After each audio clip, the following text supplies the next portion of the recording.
गुरुजी प्रणाम। जय महाकाल। आज हम आपसे कुछ वार्तालाप करने आए हैं जी। ये तंत्र के बारे में और साधना के बारे में भी, जो आपने पहले भी आपने वीडियो में काफ़ी कुछ बताया गया है आपके बारे में, जिससे लोग काफ़ी प्रभावित हैं और सुनते भी हैं। इसकी हम कुछ डिटेल में बात करना चाहते हैं। जरूर। जैसे आज जो तंत्र का माहौल चल रहा है, जो यूट्यूब पे इतने लोग तंत्र की ऑनलाइन दीक्षा दे रहे हैं, ऑनलाइन बता रहे हैं साधना करने में, ये कहाँ तक कामयाब है?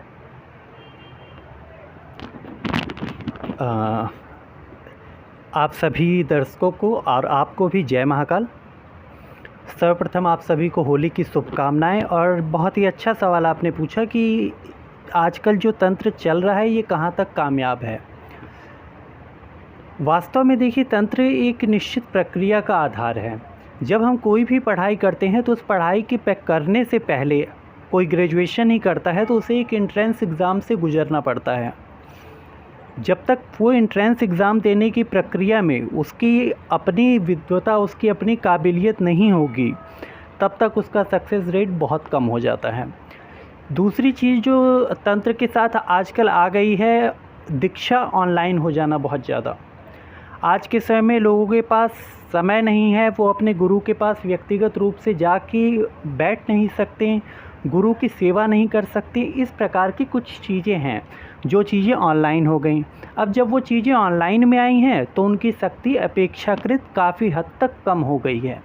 जब हम किसी भी व्यक्ति का तंत्र विद्या में किसी का प्रेत बाधा का उपचार करते हैं या किसी अन्य प्रकार का उसे हीलिंग देते हैं, तो वो हीलिंग के लिए जब व्यक्ति हमारे सामने होगा तब हम उसे सही ढंग से क्योर कर पाते हैं। लेकिन जब वो व्यक्ति दूर होगा तो अपेक्षाकृत, ऐसा तो नहीं है कि निरर्थक हो जाता है, वो भी सार्थक है, उसका भी अपना महत्व है, लेकिन उसमें थोड़ी समस्या आती है। और सफलता, क्योंकि बहुत सी बातें ऐसी हैं जो समझाई नहीं पड़ती हैं।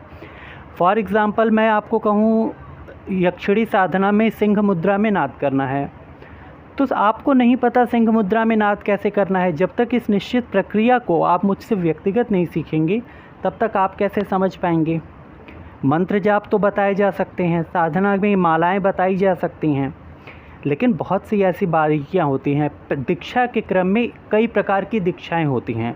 एक दीक्षा होती है मृगवी दीक्षा।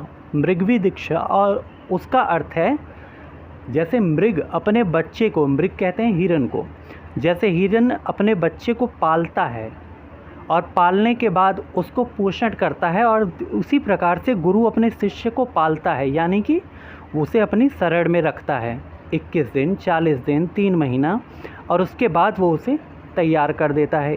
एक दीक्षा का प्रकार चाक्षुषी दीक्षा भी है। चाक्षुषी का अर्थ होता है जो नेत्रों के माध्यम से किया जाए। नेत्रों के माध्यम से आप किसी के साथ एक शक्ति जोड़ रहे हैं। नेत्रों की दीक्षा को चाक्षुषी दीक्षा कहते हैं। इसी प्रकार से शक्तिपात दीक्षा भी एक प्रावधान है। अलग अलग प्रकार की, सामान्य रूप से मांत्रिक दीक्षाओं पे ही लोग आजकल कार्य कर रहे हैं, क्योंकि अन्य के लिए न शिष्यों के पास गुरु के पास बैठने का समय है, न गुरु के पास उन्हें अपने पास बैठा के सिखाने का समय है। गुरुजी, मैं आपसे ये पूछना चाहता हूँ कि जो ऑनलाइन दीक्षा है, ये कामयाब है या नहीं? ऑनलाइन दीक्षा कामयाब है, ऐसा नहीं है कि ये कामयाब पूरी तरीके से नहीं है, लेकिन इसकी ऊर्जा बहुत कम हो जाएगी। जहाँ पे आपको 100% एनर्जी मिलनी थी, वहाँ आपको 60% एनर्जी मिलेगी। किसी भी चीज़ में आप ऑनलाइन दीक्षा ही नहीं, आप ऑनलाइन काम की भी बात करेंगे तो वहाँ भी यही स्थिति बनेगी कि आपके सफलता की संभावना अपेक्षाकृत कम हो जाएगी। उस दीक्षा में आप शक्तिपात का प्रभाव नहीं प्राप्त कर पाते। जब शिष्य हमारे समक्ष बैठा होता है तो गुरु उसके आज्ञा चक्र पर अंगूठे के माध्यम से कुछ क्रियाएं करता है। हो सकता है कि गुरु उसके सहस्त्राचार पर अपना हाथ रख के कोई क्रिया करे, या उसकी पीठ पर भैरव दंड से मार करके वो कुछ क्रिया करे। ये गुरु के अपने अपने विधान होते हैं, उनका अपना नियम होता है। हाँ जी गुरुजी, अब ये जो आपने ऑनलाइन के बारे में बताया, बहुत बढ़िया बताया। तो